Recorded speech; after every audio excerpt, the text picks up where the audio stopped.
नमस्कार, सगरमाथा प्राइम समाचारमा स्वागत छ। म पुष्पा श्री कार्की। नमस्कार, म अपेक्षा ढुङ्गाना। सगरमाथा प्राइम समाचार सुरु गरौँ अहिलेसम्मका मुख्य समाचारबाट। राम्रा मात्रै काम गर्ने प्रधानमन्त्री पुष्पकमल दाहालको उद्घोष, आफ्नो तेस्रो कार्यकाल अग्नि परीक्षा भएको भनाई।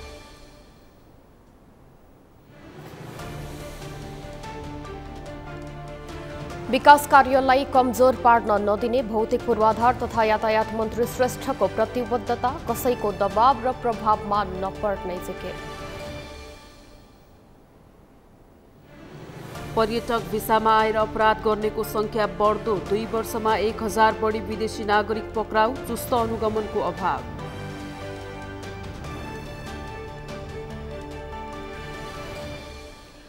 भारतको राजधानी दिल्लीको कञ्झौवाला कार दुर्घटनामा 11 प्रहरी अधिकारी निलम्बित, लापरवाही गरेको गृह मन्त्रालयको ठहर। र प्रधानमन्त्री कप राष्ट्रिय महिला T20 क्रिकेट प्रतियोगितामा प्रदेश 1 विजयी, मध्य प्रदेश 9 विकेटले पराजित।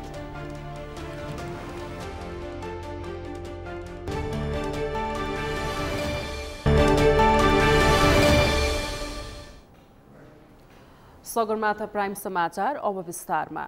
प्रधानमन्त्री पुष्पकमल दाहालले आफूले यसपटक राम्रा बाहेकका काम गर्दै नगर्ने प्रण लिएको बताउनु भएको छ। उहाँले आफूले आफ्नो प्रधानमन्त्रीको तेस्रो कार्यकाललाई ठूलो अग्नि परीक्षाको रूपमा लिएको भन्दै जनताको यो अग्नि परीक्षामा राजनीतिक दलहरू पास भएर देखाउनु पर्ने बताउनु भयो। यस्तै प्रधानमन्त्री दाहालले हस्तकला उद्योगलाई 7 वटै प्रदेशमा विस्तार गर्ने पनि बताउनु भएको छ। शुक्रबार ललितपुरमा आयोजित नेपाल हस्तकला महासंघको 42औं वार्षिक साधारण सभालाई सम्बोधन गर्दै उहाँले यस्तो प्रतिबद्धता जनाउनु भएको हो। उहाँले बागमती प्रदेशले हस्तकला उद्योगलाई प्रवर्धन गर्ने कामको थालनी गरिसकेको भन्दै सरकारले आगामी दिनमा 7 वटै प्रदेशमा हस्तकला क्षेत्रको प्रवर्धन गर्ने बताउनु भयो। उहाँले हस्तकला क्षेत्र नेपालका लागि विकासको अर्ग्यानिक क्षेत्र भएको उल्लेख गर्दै नेपालकै वस्तुहरूको प्रयोगबाट नेपालीहरूकै सिप र जागरलाई प्रयोग गरी विश्वभर व्यापार गर्न सकिने यो क्षेत्रको प्रवर्धन गर्न सरकार लागि पर्ने बताउनु भयो। विशेष धन्यवाद पनि भन्न चाहन्छु। तपाईहरूले हस्तकलाको विकासको निम्ति अध्यादेश ल्याएर अनि यसको निम्ति हस्तकला ग्राम स्थापना गर्ने भनेर बागमती प्रदेशमा जे सुरु गर्नुभएको छ त्यसको लागि केन्द्र सरकारको तर्फबाट उहाँहरूलाई धन्यवाद भन्न चाहन्छु। र मैले यहाँ अहिले यो कार्यक्रम तपाईहरूले जुन अगाडि बढाउनु भएको छ 7 प्रदेशमा विस्तार गर्नको लागि सबै तयारी म गर्नेछु, यो विश्वास म तपाईहरूलाई दिलाउन चाहन्छु। उहाँले विद्यालयको पाठ्यक्रममा नै हस्तकला राखेर पुस्तान्तरण गर्न सरकार लाग्ने पनि बताउनु भयो। उहाँले हस्तकलालाई शिक्षा क्षेत्रमा प्रवेश गराई पुस्ता हस्तान्तरणलाई सहज बनाउने र 11 लाख प्रत्यक्ष र अप्रत्यक्ष सदस्यलाई बढाउँदै लैजाने उद्देश्यका साथ हस्तकला क्षेत्रमा बजेटको व्यवस्थापन हुने प्रतिबद्धता समेत जनाउनु भयो।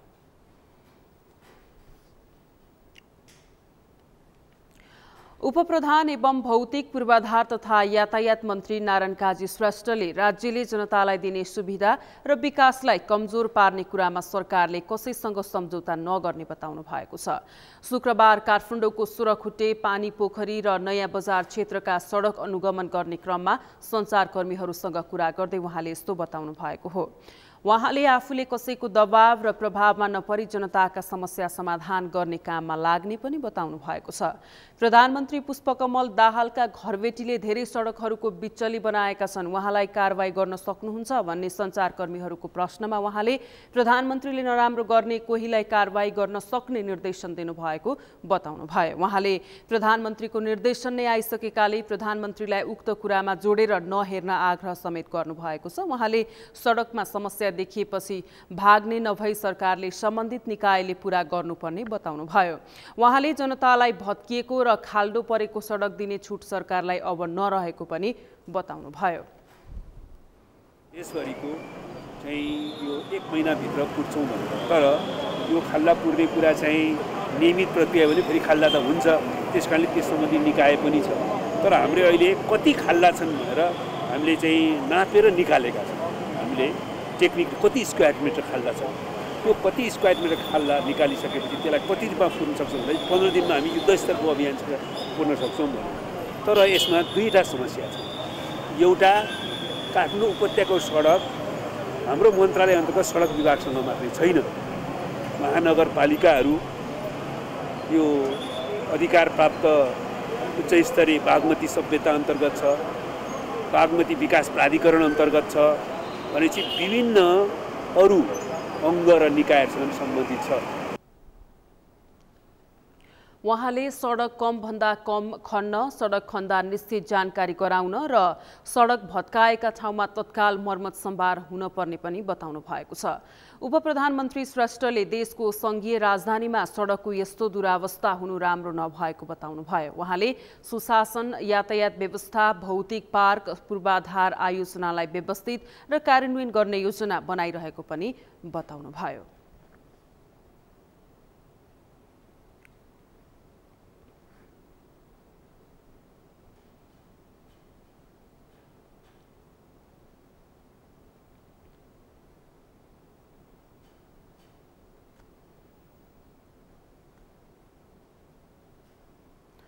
वर्तमान सरकारले भ्रष्टाचारलाई निर्मूल पार्ने प्रतिबद्धता जनाएको छ। सरकारका मन्त्रीहरूले पञ्चायती शासन व्यवस्थादेखि यताका सबै भ्रष्टाचारका फाइल खोल्ने भन्दै संसदको रोस्टमबाटै बोलेका छन्। तर विभिन्न राष्ट्रिय तथा अन्तर्राष्ट्रिय अनुसन्धानको तथ्याङ्क अनुसार सरकारले भने अनुसार भ्रष्टाचार नियन्त्रण आफैमा चुनौतीपूर्ण छ। राजनीतिलाई नजिकबाट नियालेकाहरूले पटक पटक सरकार परिवर्तन हुँदा सरकारका तर्फबाट यस्ता प्रतिबद्धता आउने गरेको भए पनि कार्यान्वयन भने फितलो हुने गरेको भन्दै विश्वस्त हुन पर्ने कारण नभएको बताउने गरेका छन्। अमृत ढकालको रिपोर्ट। बिहिबार अख्तियार दुरुपयोग अनुसन्धान आयोगका तत्कालीन आयुक्त राजनारायण पाठक र नेपाल इन्जिनियरिङ कलेजका तत्कालीन अध्यक्ष लम्बोदर न्यौपानेले भ्रष्टाचार गरेको ठहरसहित विशेष अदालतले 3 वर्षको कैद फैसला सुनायो। कलेजको मुद्दा मिलाउन भनेर अख्तियारका तत्कालीन आयुक्त पाठकले न्यौपानेसँग घुस लिएको प्रमाणित भएको छ। प्रधानमन्त्री पुष्पकमल दाहालले यो आफ्नो अन्तिम कार्यकाल भएकाले यसपालि जसरी पनि जनतालाई सुशासनको प्रत्याभूति दिने प्रतिबद्धता जनाएका छन्। गृहमन्त्री रवि लामिछानेले संसदको रोस्टोमै उभिएर भ्रष्टाचारीका सबै फाइल खोल्ने उद्घोष गरेका छन्। लिखित रूपमा हामीले साझा न्यूनतम कार्यक्रम मार्फत कुनै पनि कालखण्डमा भएका भ्रष्टाचारको निर्मम छानबिन गर्ने भन्ने कुरा त्यसभित्र एउटा बुदाका रूपमा राखेका छौं र त्यसलाई इमानदारीताका साथ पालना गर्नेछौं। वर्तमान सत्ता गठबन्धनमा म पनि भ्रष्टाचार गर्दिन र अरूलाई पनि भ्रष्टाचार गर्न दिन्न भन्नेदेखि भ्रष्टाचार गर्नु आमाको रगत पिउनु सरह हो भन्ने सम्मका नेताहरू छन्। तर उनीहरूका किचन क्याबिनेटमा भने पञ्चायती शासनकालदेखि नै राज्यको धुकुटीमा रमाउनेहरू छन्। भ्रष्टाचार अन्त्य गर्छु भन्नेहरूका भ्रष्टाचारमा डुबुल्की मारेकाहरू नै सल्लाहकार भएको जनकारहरूको बुझाइ छ। 2 वर्ष अघि मात्रै ओली, देउवा र दाहालले बुढी गण्डकी जलविद्युत आयोजनामा 9 अर्ब रुपैयाँ भ्रष्टाचार गरेको प्रमाण पेश गर्न आफू तयार रहेको भन्दै पूर्व प्रधानमन्त्री डाक्टर बाबुराम भट्टराईले उद्घोष गरेका थिए। तर आफ्नो राजनीतिक जीवन नै सङ्कटमा परेपछि यति बेला उही भ्रष्टाचारी भनेका पुष्पकमल दाहालले नेतृत्व गरेको नेकपा माओवादी केन्द्रसँग पार्टी एकता गर्न कार्यदल बनाएर बाबुराम भट्टराई हिँडेका छन्। त्यसैले राजनीतिलाई नजिकबाट नियालेकाहरूले सरकारले भ्रष्टाचार रोक्छु भन्नु हाँसोको विषय भएको भन्दै टिप्पणी गरेका छन्। त्यो जोको पूर्ण रूपमा चाहिँ त्यो पूर्ण रूपमा त कहिले पनि भएको छैन, कहीँ पनि हुँदैन संसारमा। हो जे चाहिँ प्रचण्डजीले चाहिँ फेरि भ्रष्टाचार चाहिँ रोक्छु भनेको त्यति सुहाउँदैन कि, त्यो अलि अशोभनीय नै कुरा हो। अब केही दूर गरिदिनु भयो भने भ्रष्टाचार चाहिँ फेरि भ्रष्टाचार चाहिँ रोक्नको लागि यो भनेको धेरै ठुलो कुरा हो। उहाँले चाहिँ यसलाई सहज ठान्नु भएको छ भने भ्रष्टाचार रोक्नको लागि उहाँले होइन कि भ्रष्टाचार अलिकति कम गर्न थाल्नु भने उहाँको कुर्सी हल्लिहाल्छ। पुष्पकमल दाहालले संसदबाट साम्यवाद ल्याउँछु भन्नु, राप्रपाले संसदबाट राजा र हिन्दू धर्म ल्याउँछु भन्नु र यो व्यवस्थामा भ्रष्टाचार नियन्त्रण गर्छु भन्नु यी गजाडीका गफ हुन्, केही भन्दैन। किन? यो व्यवस्था बनाउँदै भ्रष्टाचार गर्नलाई बनाइएको छ, संरचना त्यस्तो छ। सरकारले साझा न्यूनतम कार्यक्रममा भ्रष्टाचारलाई जरेदेखि उखेल्ने उल्लेख गरेको छ। सरकारका मन्त्रीहरूले पनि 46 सालपछिका सबै उच्च ओहदामा बसेकाहरूको सम्पत्ति छानबिन गर्ने प्रतिबद्धता जनाएका छन्। यो सँगै नेपालका चर्चित भ्रष्टाचार काण्डहरू मूर्ति काण्ड, कार्पेट काण्ड, लाउडा काण्ड, धमिजा काण्ड, क्यान्टोनमेन्ट प्रकरण, अरुण तेस्रो, टनकपुर, एती र ओम्नी प्रकरण, चामल काण्ड, आयल निगमको जग्गा खरिद प्रकरण, सुन काण्ड र सेक्युरिटी प्रिन्ट खरिद प्रकरणका फाइलहरू खोलिन सक्ने आम मानिसको अपेक्षा छ।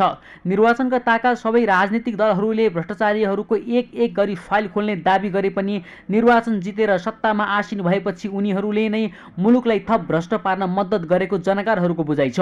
त्यसैले अहिलेको सरकार पनि पुरानैबाट सञ्चालित भएकाले भ्रष्टाचार न्यूनीकरण हुनेमा सांसदहरूले नै शङ्का गरेका छन्। अब यी पार्टीहरू पहिलो पटक सरकारमा गएको होइन, पटक पटक सरकारमा गइसकेकै पार्टीहरू, त्यसकारण गर्जने बादल वर्षदैन भने नेपाली उखान पनि छ। अब यो सिंहदरबारलाई भ्रष्टाचारको अखडा बनाउनेहरू त पञ्चायतकालदेखिका प्रधानमन्त्री, मन्त्री र उच्च पदस्थ अधिकारीहरू नै। त्यसकारण सबभन्दा पहिला पञ्चायतकालदेखिका प्रधानमन्त्री, मन्त्री र उच्च पदस्थ पदाधिकारीको सम्पत्ति छानबिन गर्ने र दोषीलाई कारवाही गर्ने एउटा संसदीय छानबिन समिति गठन हुनु पर्यो। यदि हो भने अब त्यतिकै कराएर त हुने होइन। सन् 2012 सालदेखि सार्वजनिक भएका ट्रान्सप्यारेन्सी इन्टरनेसनलका प्रतिवेदनले पनि नेपाल भ्रष्टाचारको अखाडा बनेको प्रष्ट देखिन्छ। सिपिआईले सार्वजनिक गर्ने हरेक वर्षको तथ्याङ्कमा नेपालको सुशासन निकै कमजोर देखिन्छ। सन् 2021 सालमा सिपिआईले 180 देशहरूमा गरेको अध्ययनमा नेपाल 117औं स्थानमा रहेको छ। त्यसैले भ्रष्टाचारको क्षेत्रमा काम गरेकाहरू पनि सरकारको भनाइमा पूर्ण विश्वस्त छैनन्। यद्यपि नयाँ सरकारमा अनुभव र जोस दुवै भएकाले केही सुधार हुनेमा उनीहरू सकारात्मक छन्। अब पहिले पनि हरेक सरकार प्रमुखले भ्रष्टाचार सम्बन्धी शून्य सहनशीलता अपनाउँछु भन्नुभएको थियो होइन। अब त्यो हुँदाखेरि पनि उहाँहरूले चाहिँ अब आफ्नो मातहतका कलिग्सहरूले चाहिँ भ्रष्टाचार गरेको मिडियामा एकदमै उजागर हुँदाखेरि पनि उहाँहरूलाई कारवाही नभएको विगतको इतिहास छ। अब नयाँ सरकार जो आइरहेको छ उहाँहरूले अब भ्रष्टाचार गर्दिन भनेर युवा जमात पनि आउनु भएको छ र पहिलेकै पनि दुईपल्ट हुनु भइसकेको प्रधानमन्त्री अहिले तेस्रोपल्ट हुनुभएको छ र उहाँले राम्रोसँग काम गर्छु भन्नुभएको छ। अब त्यति भइसकेपछि हामीले आशा गर्न सक्छौँ र उहाँहरूको काम कारवाहीलाई निगरानी राख्छौँ। मुलुकमा भ्रष्टाचार मौलाउँदा धनी हुँदै गएका छन् भने दिन दुखीको अवस्था बिग्रदै गएको छ। दैनिक मजदुरी गरेर गुजारा चलाउनेहरूको अवस्था खस्कँदै गएको छ। अन्तर्राष्ट्रिय समुदायमा समेत नेपालको एक भ्रष्ट छवि बनेको छ। त्यसैले जनताको दैनिकी सुधार्न र अन्तर्राष्ट्रिय समुदायमा गुमेको नेपालको छवि बदल्न सरकारले भ्रष्टाचारलाई निर्मूल पार्नुको कुनै विकल्प छैन। सगरमाथा टेलिभिजनका लागि क्यामेरामा लिमबहादुर खत्री र यशोदा भण्डारीको सहयोगमा अमृत ढकाल, काठमाडौँ। वर्तमान सरकारले भ्रष्टाचारलाई निर्मूल पार्ने प्रतिबद्धता जनाएको छ। सरकारका मन्त्रीहरूले पञ्चायतकालदेखिका सबै भ्रष्टाचारका फाइल खोल्ने भन्दै संसदको रोस्टमबाटै बोलेका छन्। तर विभिन्न राष्ट्रिय तथा अन्तर्राष्ट्रिय अनुसन्धानको तथ्याङ्क अनुसार सरकारले भने अनुसार भ्रष्टाचार नियन्त्रण आफैमा चुनौतीपूर्ण छ। यसै सन्दर्भमा आजको सगरमाथा जनबोलीमा हामीले आम सर्वसाधारणलाई सोधेका थियौं, नेपालमा भ्रष्टाचार अन्त्य गर्न कसको भूमिका के हुनुपर्छ? हेरौं उनीहरूको जवाफ उनीहरूकै शैलीमा।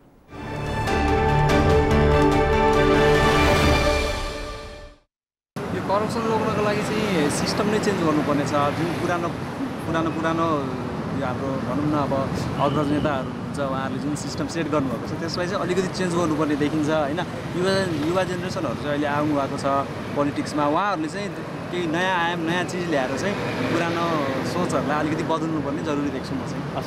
सुरुमा त हाम्रो यो रोक्नको लागि चाहिँ यो जुन हाम्रो वृद्धहरू जुन अहिले यो राजनीतिमा छन् नि, पहिलाको यो नेताहरू जुन भ्रष्टाचारले गर्दा अहिले यो स्थानमा आइपुगेका नेताहरू छन् जुन, उनीहरूले चाहिँ सुरुमा त राजसत्ता जुन छ अब युवाहरूलाई दिन प्रोत्साहन गर्नु पर्यो, युवाहरूलाई एउटा वितरण गर्नु पर्यो। वितरण यहाँ अब त्यही केही भनौँ होइन, युवा नेताहरू जुन अहिले उहाँले क्यारेक्टर देखाउनुपर्छ, यस्तै किसिमको चाहिँ नि क्यारेक्टर देखाएर है सत्यवादी हुनु पर्यो, निष्ठावान हुनु पर्यो। है यसरी नै युवाहरू लाग्दै गयो भनेदेखि भ्रष्टाचार रोक्न सक्छ। भ्रष्टाचार न्यूनीकरण गर्न त जुन राजनीतिक मुख्य दलहरू छन् नेपालमा, उहाँहरूभित्रैबाट भ्रष्टाचार मौलाएको हो, जसमा उहाँहरूले पनि अब जस्तो अब आफ्नै पार्टीभित्रको नेताहरूले भ्रष्टाचार गरेको छ, उहाँहरूले आफ्नो बचाउको लागि उहाँहरूले भ्रष्टाचारको खाताहरू खोल्नु जस्तो लाग्दैन मलाई।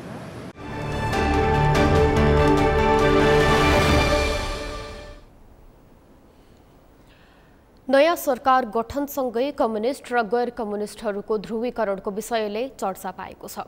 केही राजनैतिक दलले पार्टी एकताका लागि भन्दै कार्यदल नै गठन गरेका छन्, जसले कम्युनिस्ट दलहरूको सहकार्य र एकताको विषयले पुनः चर्चा पाएको छ।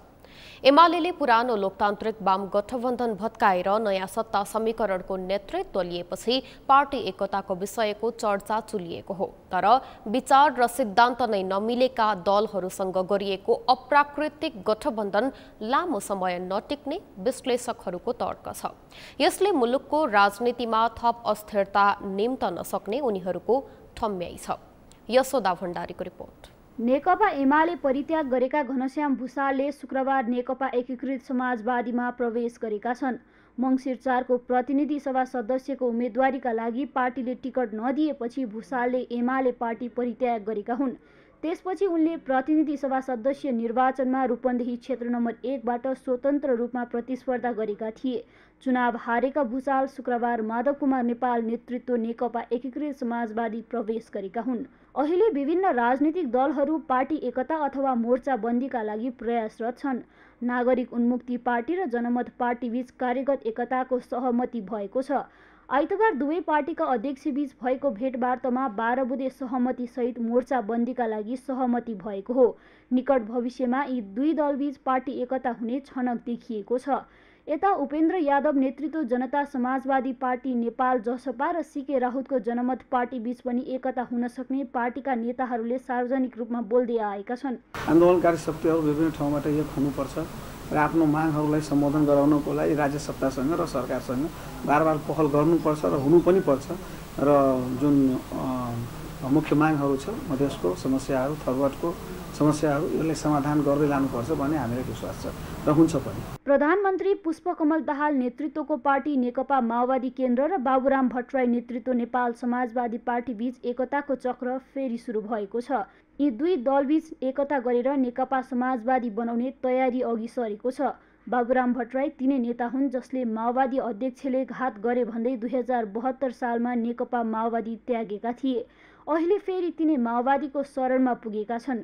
यता नेकपा एमालेसँग फुटेर छुट्टै दल गठन गरेका माधव कुमार नेपाल नेतृत्व पार्टी नेकपा एकीकृत समाजवादी नेकपा एस र जनता समाजवादी पार्टी जसपा बीच पनि एकताको पहल भएको छ। जसपा पनि अन्य समाजवादी धार मिल्ने पार्टीसँग एकता गर्ने तयारीमा छन्। पार्टी एकताको प्रयास थालेका यी दलहरूले कार्यदल नै गठन गरिसकेका छन्। जनचासोका मुद्दाहरू सम्बोधन गर्न पार्टीहरू ऐक्यबद्ध भएर अघि बढ्नुपर्ने नेताहरूको बुझाइ छ। अहिलेको जुन राष्ट्रियताको कुराहरू जो सङ्कटमा छ हामीले भनिरहेका छौँ हैन, जनजीविका जनचासोका मुद्दाहरू सम्बोधित हुन सकेनन् भन्ने खालको कुराहरू हामीले जो गरिरहेका छौँ, यो गर्नका निम्ति पनि कतिपय सुधारात्मक कुरा गर्नका निम्ति पनि विभिन्न दलहरूको बिचमा कार्यगत एकता हुन जरुरी छ। त्यसको लागि चाहिँ मोर्चाको अवधारणाबाट जाउँ त त्यसो भए पार्टी एकीकरणको कुरा चाहिँ अहिले सम्भव छैन भनेर भने मोर्चाको अवधारणाबाट जाउँ भन्ने तहसम्मको कुरा भएको चाहिँ हो। एक अर्काबीच पार्टी एकताको सम्भावना नै नरहेको बताएको माओवादीले अहिले एमालेको साथमा उभिएर प्रधानमन्त्री बनेका छन्। दुई पार्टीबीच भएको मेलमिलापले गर्दा पनि अन्य दलहरू पनि पार्टी एकता गर्न जुर्मुराएका हुन्। कमजोर हुँदा पार्टी एकताको कुरा गर्ने र शक्तिमा पुगेपछि सत्ताको भागबण्डा नमिलेर टुक्रिन थाल्ने नेपालको राजनीतिक ध्रुवीकरण सिद्धान्तमा नभई स्वार्थमा अड्डेको विश्लेषकहरूको बुझाइ छ। यो सत्ता प्राप्तिका लागि यहाँ जतासुकै सम्झौता पनि गर्ने गर्दछन्। यिनी सैद्धान्तिक आधारमा भएका एकताहरू चाहिँ राम्रा हुन्, राम्रो पक्ष हुन्। सजातीय एकता हुन्छ भने त्यो राम्रा पक्ष हुन्। माओवादी र एमालेको बिचमा चाहिँ सम्झौता एकता हुन्छ राम्रो पक्ष हो। नेपाली एकीकृत समाजवादी पार्टी माओवादी र एमाले एकतामा आउँछ भनेदेखि वामपन्थी ध्रुवका पार्टीहरू एउटै डेस्टिनेसन भएका पार्टीहरू एकै ठाउँमा पुग्ने डेस्टिनेसन भएका र बाटो मात्रै फरक भएका पार्टीहरू हिजो मात्रै छुट्टिएका पार्टीहरू ती सँगै आउँछन् भनेदेखि त्यसलाई सहज किसिमले लिनुपर्छ। तर अरू पार्टीले गर्ने जुन गठबन्धन भनेको त त्यो सत्ता प्राप्तिका लागि कतै पछाडि परे माइनोरिटीमा पऱ्यौँ, सङ्ख्याले माइनोरिटीमा पऱ्यौँ, त्यसकारण एकता गरियो भनेदेखि अलिकति मेजोरिटीमा परिएला भनेर सत्ता प्राप्तिका लागि गरिएका ती अझ असान्दर्भिक एकताहरू। अहिले राजनीतिक ध्रुवीकरण वैचारिक तहको नभएको राजनीतिका जानकारहरूको भनाइ छ। नेपाली राजनीतिक दलहरूमा सत्ता र शक्तिका लागि कहिले जुट्ने त कहिले फुट्ने पुरानै रोग हो। अहिले सत्ता समीकरणमा देखिएको बदलाव र पार्टीहरूबीच एकताका लागि भइरहेको प्रयास पनि योभन्दा भिन्दै हो भन्न आधार देखिँदैन। यद्यपि नेपाली राजनीतिमा समाजवादी केन्द्र स्थापना तथा वाम एकता एउटै कम्युनिस्ट केन्द्र बनाउने नेताहरूले धेरै पहिलादेखि गर्दै आएको भए पनि अहिले नै त्यस्तो छनक नदेखिए पनि अबको नेपाली राजनीति त्यतातर्फ उन्मुख नहोला भन्न सकिँदैन। सगरमाथा टेलिभिजनका लागि क्यामेरामा केशव तिमिल सिन्हाका साथमा यशोदा भण्डारी, काठमाडौँ। माधव नेपाल नेतृत्वको नेकपा एकीकृत समाजवादी प्रवेश गर्नुभएका नेता घनश्याम भुसालले ओलीवाद हावी भएका कारण मुलुकको कम्युनिस्ट आन्दोलन अप्ठ्यारोमा पर्दै गएको दाबी गर्नुभएको छ। एमाले परित्याग गरेको केही समयपछि आज काठमाडौँमा एक कार्यक्रमका बीच सो पार्टी प्रवेश गर्नुभएका उहाँले ज्ञान, विज्ञान, तर्क र प्रमाणमाथि ओलीवाद हावी भएपछि कम्युनिस्ट आन्दोलन अप्ठ्यारोमा पर्दै गएको बताउनु भएको हो। आफूले यसो भन्दै आएको र यसमा कसैले पनि बहस गर्न नसकेको उहाँको भनाइ थियो।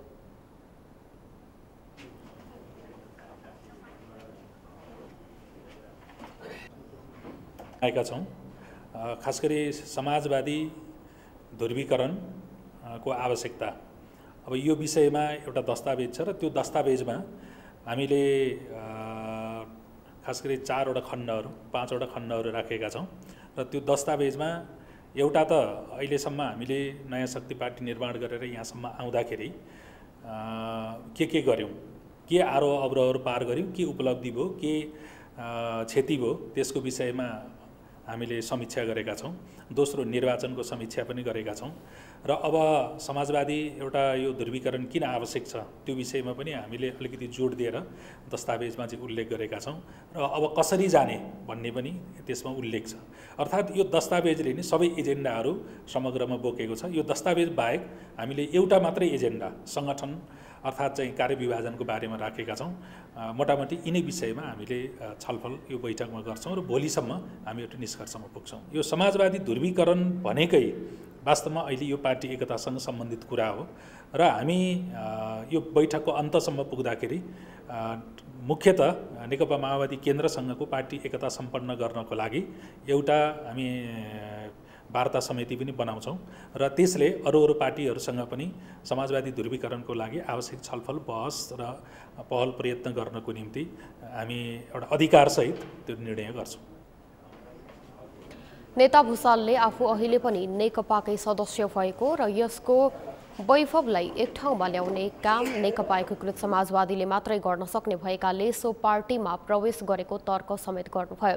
नेता भुसालले जनताको बहुदलीय जनवादको ब्याज खाएर हिँड्ने बाहेक एमालेका नेताहरूले केही पनि गर्न नसकेको समेत दोहोर्याउनुभयो।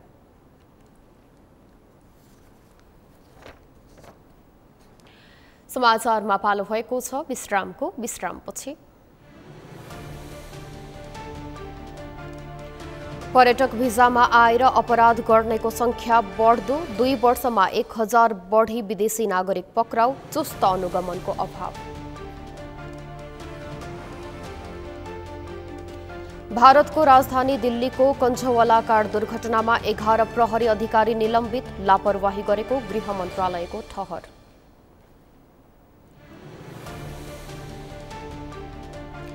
र प्रधानमन्त्री कप राष्ट्रिय महिला T20 क्रिकेट प्रतियोगितामा प्रदेश 1 विजयी, मध्य प्रदेश 9 विकेटले पराजय।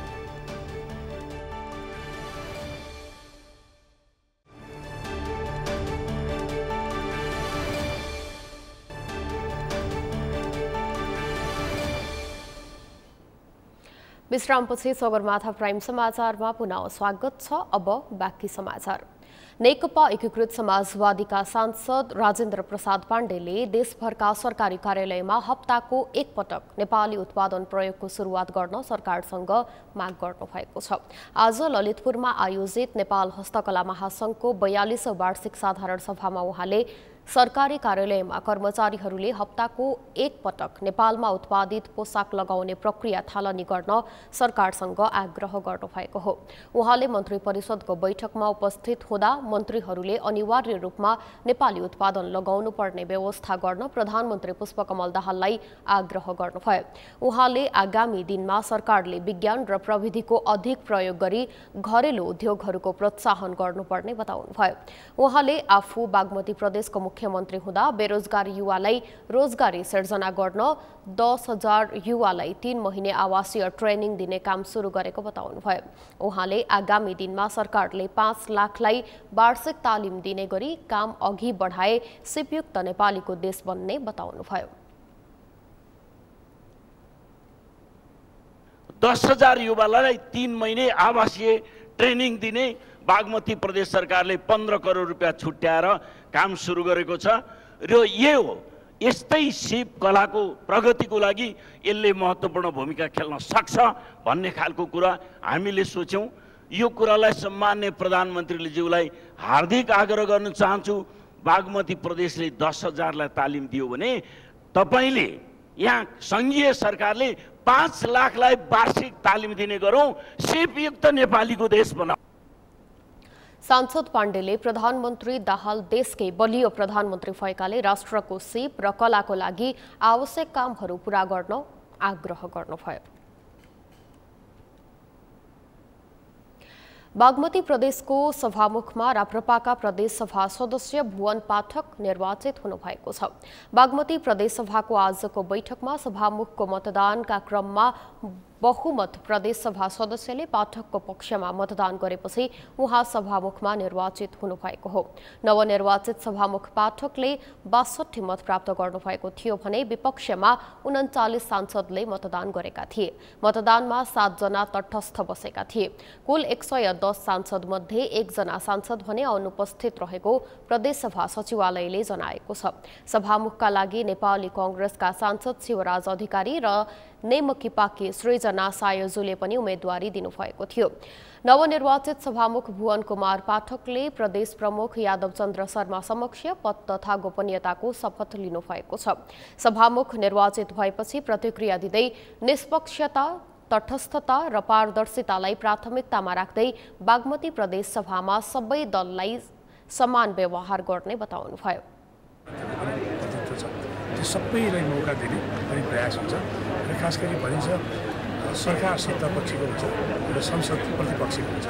त्यसतर्फ पनि मेरो गम्भीर चिन्ता र चासो हुन्छ र म सबैलाई लिएर हिँड्ने प्रयास गरेको हुन्छ र राजनीतिभन्दा माथि हुने प्रयास हुन्छ। बागमती प्रदेशको उपसभामुखको निर्वाचन भने माघ 2 गते हुने प्रदेश सभा सचिवालयले जानकारी दिएको छ।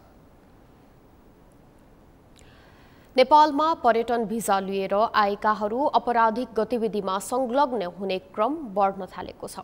पछिल्लो 3 वर्षमा मात्रै 1402 जना विदेशी नागरिक मानव बेचबिखन, लागु औषध लगायतको कसुरमा पक्राउ परेको प्रहरीको तथ्याङ्क छ। अभिषेक सुनारको रिपोर्ट। पर्यटकका रूपमा नेपाल आएर भिसाको दुरुपयोग गर्ने प्रवृत्ति बढेको छ। पछिल्लो 6 वर्षमा मात्रै अवैध रूपमा नेपालमा बसेका 2894 जना विदेशीलाई निष्कासन गरिएको छ। सन् 2022 मा करिब 6 लाख पर्यटक नेपाल भित्रिएर अवैध रूपमा बसेका 564 जनालाई निष्कासन गरिएको तथ्याङ्क छ। अध्यागमन विभागले नेपाल घुम्न आउने पर्यटकलाई 1 वर्षमा 150 दिनसम्मका लागि विमानस्थलमा अन अराइभल भिसा दिने गर्छ। तर अध्यागमन कानुन मिचेर नेपाल बस्नेको संख्या बढ्दै गएको छ। अहिले हामीले चाहिँ पछिल्लो क्रममा चाहिँ पछिल्लो वर्षमा हामीले चाहिँ डिपोर्टेसन गरेका विषयहरूमा चाहिँ अध्यागमन ऐनको उल्लङ्घन गरेका ओभरस्टे बसेकाहरूको संख्या चाहिँ अलि संख्यात्मक हिसाबले चाहिँ धेरै छ भने अन्य निकायहरूबाट अन्य मुद्दाहरूमा संलग्न भएका र जस्तो सम्मानित अदालतबाट र अन्य चाहिँ न्यायिक निकायहरूबाट चाहिँ हामीसँग समन्वय गरेर पठाउनेको संख्या पनि केही मात्रामा छ। जस्तो 2022 कै चाहिँ तथ्याङ्कलाई हेर्ने हो भने अहिले हामीले 2022 को अन्त्यसम्ममा 564 जनालाई डिपोर्ट गरेका छौँ। 564 मा 530 जना चाहिँ भाइलेसन अफ इमिग्रेसन एक्ट भनेको त्यो बिना भिजा अथवा चाहिँ हाम्रो एक्टलाई चाहिँ उल्लङ्घन गरेर बसेको व्यक्ति हुनुहुन्छ भने, विदेशी नागरिक हुनुहुन्छ भने बाँकीको 34 जना चाहिँ अन्य क्रिमिनल एक्टिभिटिजमा संलग्न भएको चाहिँ हुनुहुन्छ। अध्यागमन विभागका अनुसार सन् 2018 मा 678, 2019 मा 771, 2020 मा 332 र 2021 मा 90 पर्यटकलाई ओभरस्टे सम्बन्धी कसुरमा निष्कासन गरिएको छ। यसरी अवैध रूपमा लामो समयसम्म नेपालमा बसेका विदेशीहरू घुम्ने भन्दा अपराधिक गतिविधिमा संलग्न हुने गरेको पाइन्छ। आर्थिक वर्ष 2077-78 मा 400, 78-79 मा 698 र 79-80 को माघ महिनासम्म 304 जना विदेशी नागरिक विभिन्न कसुरमा पक्राउ परेको तथ्याङ्क छ। यसमा लागु औषध, चोरी, मानव बेचबिखन तथा ओसार पोसार कसुरमा पक्राउ पर्नेको संख्या धेरै छ। 50 वटा देशको चाहिँ नागरिकहरू, जसमा अब सबैभन्दा बढी चाहिँ चिनिया नागरिक हाम्रो चाहिँ यो तथ्याङ्कले के देखाउँछ भने चिनिया नागरिक चाहिँ बढी देखिन्छ। त्यस्तै साउथ अफ्रिकन नागरिकहरू पनि देखिन्छ हैन। मेन चाहिँ यिनीहरू नै हुन्। जस्तो चाहिँ यो साउथ अफ्रिकाको नागरिकहरूको चाहिँ ड्रग्समा देखिन्छ भने चिनिया नागरिकहरूको चाहिँ जस्तो चाहिँ जुन इलिगल स्मगलिङमा बढी इन्भल्भ देखिन्छ।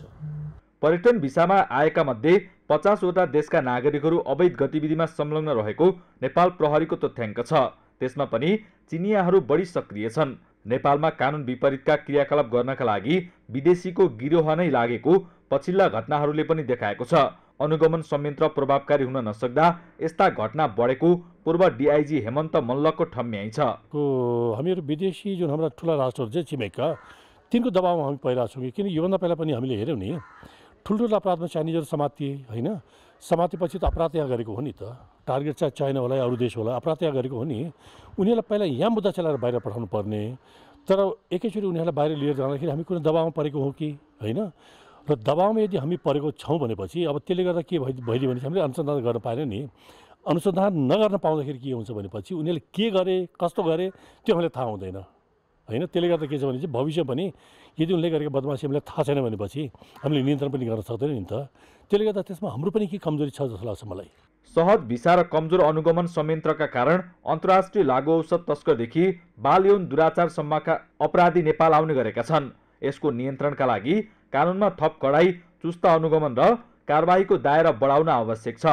सगरमाथा टेलिभिजनका लागि क्यामेरामा प्रताप लामाका साथ अभिषेक सुनार, काठमाडौँ। बलात्कार आरोपी क्रिकेटर सन्दीप लामिछाने 20 लाख धरोटीमा रिहा भएका छन्। तर उच्च अदालत पाटनले लामिछानेलाई केही शर्तहरू तोकेको छ। ती शर्तहरूको उल्लङ्घन गरे लामिछानेलाई फेरि थुनामा पठाइने आदेशमा उल्लेख छ। आदेशमा उनको मानसिक अवस्था राम्रो नभएको, पीडितलाई होस्टाइल गराउन सक्ने सम्भावना नरहेको, सार्वजनिक शान्तिमा खतरा नभएको, भाग्न सक्ने अवस्था नभएको, पीडितलाई दबाव र प्रलोभनमा पार्न सक्ने अवस्था नभएको भन्दै उनलाई अदालतले धरोटीमा छाडेको हो। पुष्कर खतिवडाको रिपोर्ट। राष्ट्रिय क्रिकेट टोलीका पूर्व कप्तान बलात्कार आरोपित सन्दीप लामिछाने थुनामुक्त भएका छन्। उच्च अदालत पाटनले तोकेको 5 बुँदे शर्त पालन गर्ने प्रतिबद्धता सहित 20 लाख रुपैयाँ धरोटी बुझाएर उनी छुटेका हुन्। लामिछानेलाई धरोटीमा छाड्दा उनको राहदानी रोका गर्दै विदेश जान रोक लगाइएको छ। यस्तै पीडित र मुद्दाबारे कुनै सामग्री प्रकाशन गर्न वा विद्युतीय सार्वजनिक सञ्चार माध्यम सामाजिक सञ्जालमा कुनै टिका टिप्पणी गर्न पनि निषेध गरिएको छ। पीडितको परिवारसँग भौतिक वा अन्य कुनै प्रकारले सम्पर्क वा भेटघाट गर्न पनि लामिछानेलाई बन्देज लगाइएको छ। यसबाहेक लामिछानेले उपत्यका छाड्न पनि अनुमति लिनुपर्नेछ। साथै उनको मोबाइल टेलिफोन नम्बरको पनि निगरानी गरिनेछ। यदि यी शर्त लामिछानेले उल्लङ्घन गरेमा धरोटी माग गर्ने आदेश स्वतः निष्क्रिय हुने र फेरि उनी जेल जान सक्नेछन्। शर्तहरू राखेको छ र त्यो शर्तहरूको बारेमा उसलाई जानकारी गराउनु पर्छ, किनकि धरोटीमा त छुटेको छ तर चाहिँ एकदमै इम्पोर्टेन्ट शर्तहरू छ जो उसले पालना गर्नुपर्ने छ। अदालतले मुद्दाको गम्भीरतालाई पनि हेरेको छ र अहिले यति बेला थुन्सेकमै राख्नुपर्ने अवस्था पनि जुन अगाडिको प्रमाणहरू पनि त्यति जस्टिफाई नगरेको हिसाबले पनि देखेको छ र खास गरी यस्तो अपराधमा यो एउटा युनिक आदेश पनि हो। हामीले फौजदारी न्यायमा खास गरी थुन्सेकको इस्युमा चाहिँ यो आदेशलाई तपाईँको 19 पेजको एउटा चाहिँ बृहत चाहिँ थुन्सेको सम्बन्धी व्याख्या गरिरहेको छ। त्यो भएको हुनाले छोड्नु पनि पर्ने अवस्था रहेको तत्कालीन प्रमाणहरू देखिन्छ। तर छोड्दाखेरि चाहिँ त्यसलाई पनि यो सिस्टमप्रति एकाउन्टेबल होस् भन्ने होला सायद माननीय न्यायाधीशहरूको चाहिँ एउटा इन्टेन्सन त्यो भएको हुनाले पनि काठमाडौँ बाहिर जानु पऱ्यो भने चाहिँ प्रहरीसँग जानकारी दिएर मात्र जानुपर्छ, बाहिर जानु त पाँच। सरकारी वकिल कार्यालयले दर्ता गरेको मुद्दामा लामिछानेलाई 10 देखि 12 वर्षसम्म कैद सजाय हुनुपर्ने माग गरिएको थियो। लामिछानेले भने आफू विरुद्ध लागेको बलात्कार आरोप अस्वीकार गर्दै आफू निर्दोष रहेको र बलात्कार नगरेको बयान दिएका थिए। यस्तो थियो घटना। काठमाडौँको एक कलेजमा +2 मा अध्ययनरत पीडितले प्रहरीमा दिएको जाहेरी अनुसार लामिछानेकी फ्यान उनीसँग सामाजिक सञ्जालमा कुराकानी हुन थालेपछि T20 सिरिज खेल्न केन्या जानु अघि लामिछानेले उनीसँग भेट्ने प्रस्ताव राखे।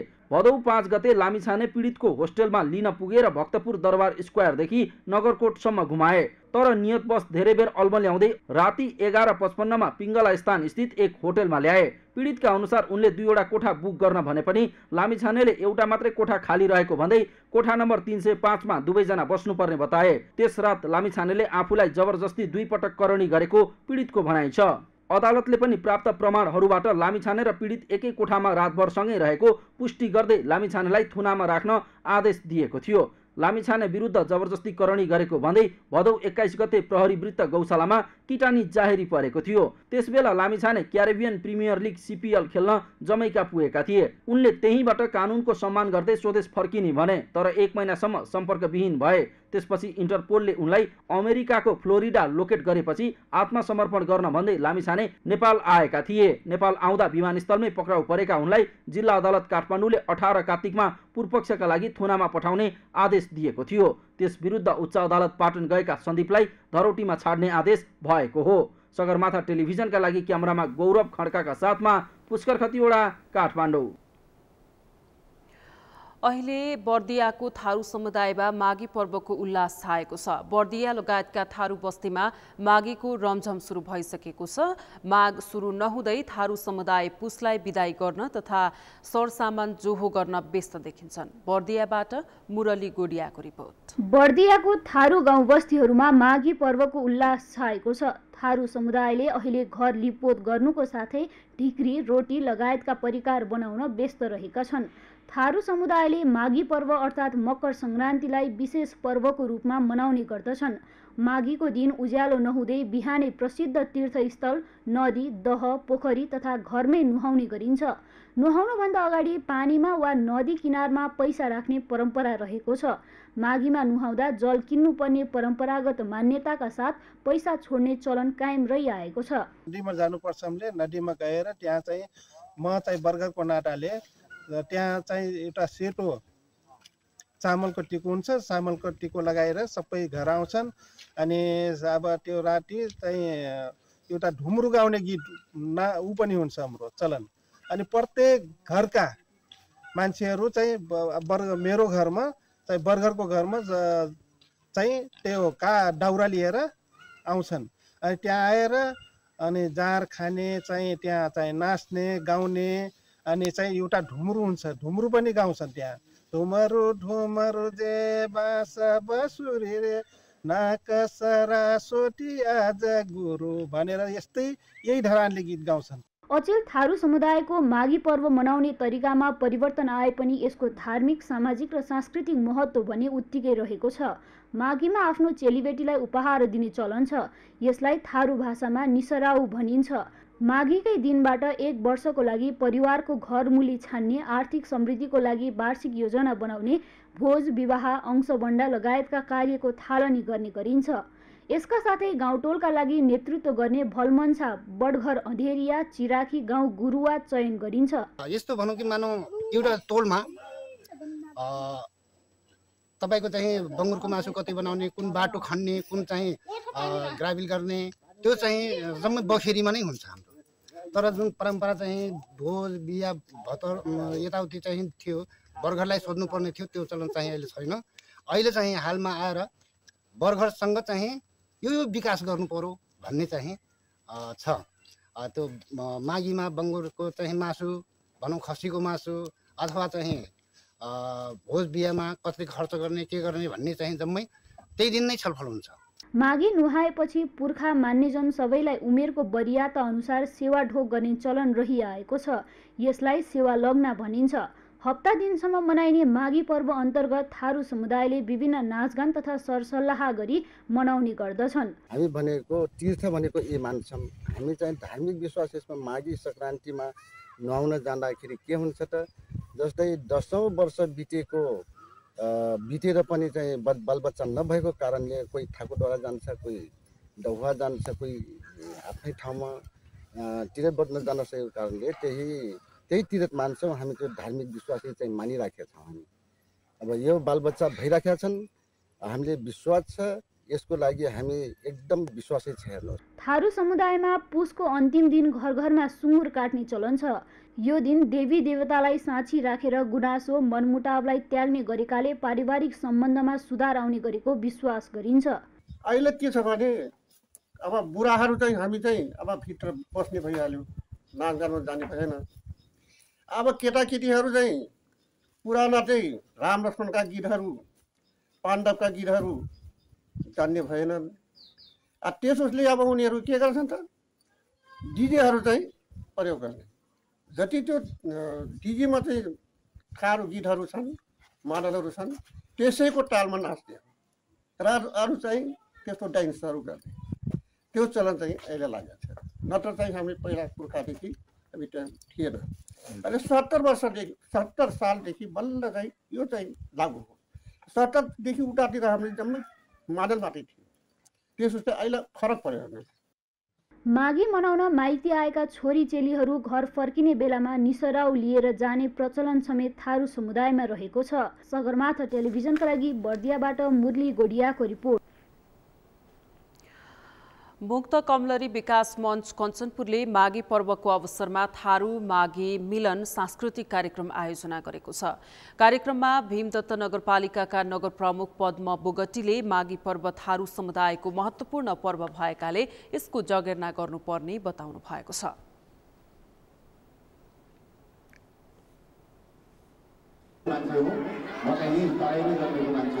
र विशेषतः मेरो उल्टा काममा चाहिँ विशेषतः मेरो थारू समुदाय, हामी करिब आधा हामी पहाडी समुदाय र आधा चाहिँ थारू समुदाय, कामबाट आएको थारू समुदायहरूसँग चाहिँ हामी एकदम अन्तर्मिलन भएर चाहिँ समाजमा चाहिँ बसेको चाहिँ मेरो चाहिँ जीवन हो। र हामी माघे सङ्क्रान्तिमा अघि तपाईँहरूले सुरुमा देखाउनु भयो, माघे सङ्क्रान्तिको चाहिँ सुरुमा चाहिँ खास हाम्रो विशेषतः चाहिँ तपाईँ यो के अरे माघे सङ्क्रान्तिको पर्वमा चाहिँ कसरी चाहिँ पर्व मनाउँथे भन्ने कुराहरूमा चाहिँ तपाईँहरूले एउटा झाँकी देखाउनु भयो। माघ 1 गतेलाई थारू समुदायले नयाँ वर्षको रूपमा मनाउँदै आएका छन्। यसै दिनदेखि कमलरी बस्ने परम्परा चलेको हुँदा अबदेखि यस्तो अवस्था नआओस् भनेर यस दिनलाई विशेष दिनको रूपमा मनाइने गरिएको छ। माघ 1 गतेलाई विशेष दिन मान्ने प्रत्येक वर्ष माघी मिलन कार्यक्रमको आयोजना गर्ने गरेको मुक्त कमलरी विकास मञ्च कञ्चनपुर शाखाकी अध्यक्ष सीता डगुराले बताउनुभयो।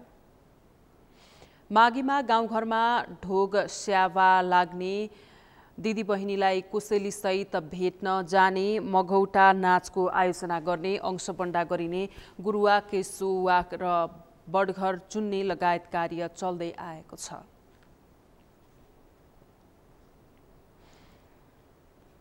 सरकारले 25औं भूकम्प दिवस देशभर सचेतनामूलक कार्यक्रमको आयोजना गरी मनाउने भएको छ। आज शहरी विकास तथा भवन निर्माण विभागले पत्रकार सम्मेलन गर्दै भूकम्प सुरक्षित पूर्वाधार, सुरक्षित जीवनको आधार भन्ने मूल नाराका साथ 25औं भूकम्प दिवस देशभर भूकम्पीय सचेतनाका कार्यक्रम गरी मनाउन लागेको जानकारी दिएको हो। विभागले भूकम्पीय जोखिम न्यूनीकरण तथा सचेतनाका कार्यक्रम गाउँपालिका, नगरपालिका, महानगरपालिका स्तरीय कार्यक्रम गरी देशव्यापी रूपमा मनाउने बताएको छ।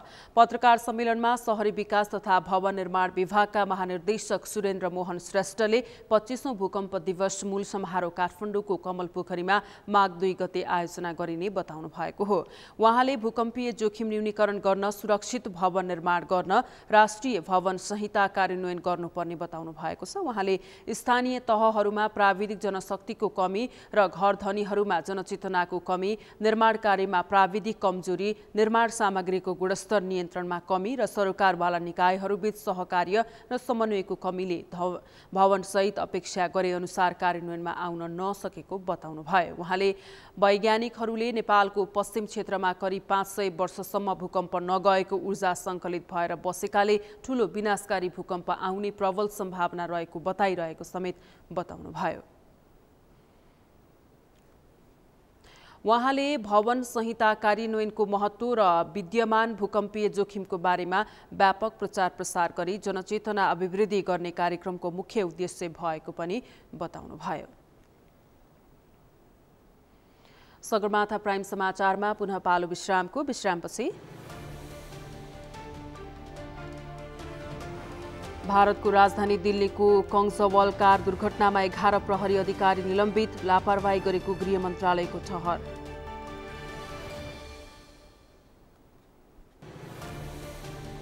र प्रधानमन्त्री कप राष्ट्रिय महिला टी20 क्रिकेट प्रतियोगितामा प्रदेश 1 विजयी, मध्य प्रदेश 9 विकेटले पराजय।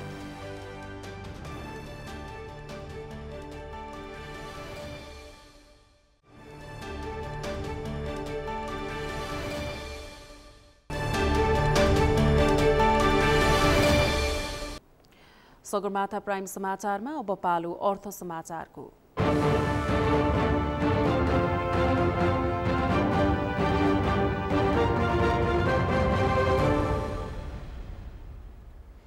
उपप्रधान तथा अर्थमन्त्री विष्णुप्रसाद पौडेलले उद्योगी व्यवसायीलाई निराश हुन नदिने गरी काम गर्ने बताउनु भएको छ।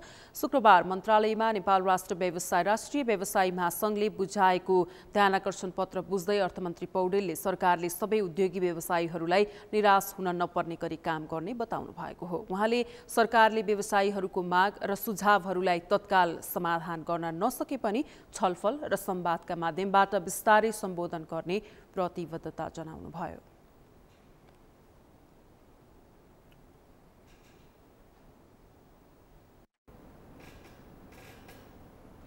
नेपाल स्टक एक्सचेन्ज लिमिटेड नेप्सेले शेयर धनीहरूलाई शेयर प्रमाणपत्रको सट्टा डिम्याट खातामा शेयर दिने भएको छ।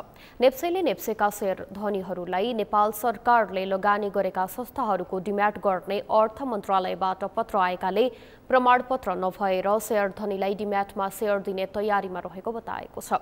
शुक्रबार नेप्सेको 41औं वार्षिक साधारण सभामा सहायक प्रबन्धक निरञ्जन फुयालले नेपाल सरकारले लगानी गरेका संस्थाहरूको डिम्याट गर्ने अर्थ मन्त्रालयबाट पत्र आएकाले प्रमाणपत्र नभएर शेयर धनीलाई डिम्याटमा शेयर दिने तयारीमा रहेको बताउनुभयो। नेपाल चेम्बर अफ कमर्सका अध्यक्ष राजेन्द्र मल्लले हस्तकला व्यवसाय पुस्तान्तरण भए पनि विस्तार हुन नसकेको बताउनु भएको छ। शुक्रबार ललितपुरमा आयोजित नेपाल हस्तकला महासंघको 42औं वार्षिक साधारण सभामा उहाँले यस्तो बताउनु भएको हो। अध्यक्ष मल्लले हस्तकलाको विस्तारका लागि आवश्यक काम गर्न सरकारसँग आग्रह गर्नुभयो। उहाँले सरकारले राष्ट्रिय नीति बनाएर युवाहरूलाई पार्ट टाइमका लागि काम ल्याउनु पर्ने बताउनुभयो।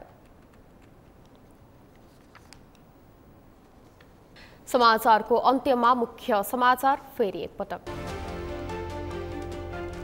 राम्रा मात्रै काम गर्ने प्रधानमन्त्री पुष्पकमल दाहालको उद्घोष, आफ्नो तेस्रो कार्यकाल अग्नि परीक्षा भएको भनाई।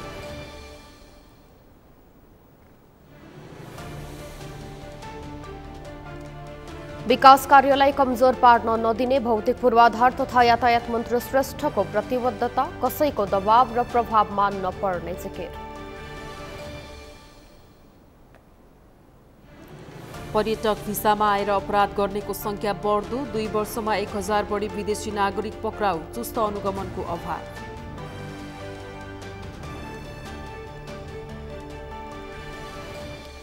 भारतको राजधानी दिल्लीको कंसवाल कार दुर्घटनामा 11 प्रहरी अधिकारी निलम्बित, लापरवाही गरेको गृह मन्त्रालयको ठहर।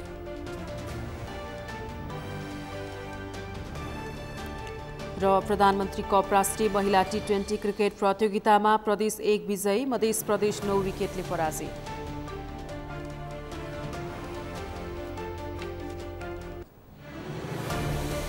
हवस् त सगरमाथा प्राइम समाचार अहिलेलाई सकियो। तपाईँ समाचार बुलेटिनका साथै सगरमाथा टेलिभिजनका सम्पूर्ण कार्यक्रम www.sagarmatha.tv मा पनि पढ्न र हेर्न सक्नुहुनेछ। साथै युट्युबमा youtube.com/सगरमाथा टिभी नेपालमा हेर्न सक्नुहुनेछ। साथै तपाईँ हामीलाई फेसबुकमा पनि facebook.com/tivy नेपालमा फलो गर्न सक्नुहुनेछ। समाचारको शिखर, नेपालको गौरव, नेपालको पहिलो न्युज च्यानल सगरमाथा टेलिभिजन हेर्दै गर्नुहोला। नमस्कार।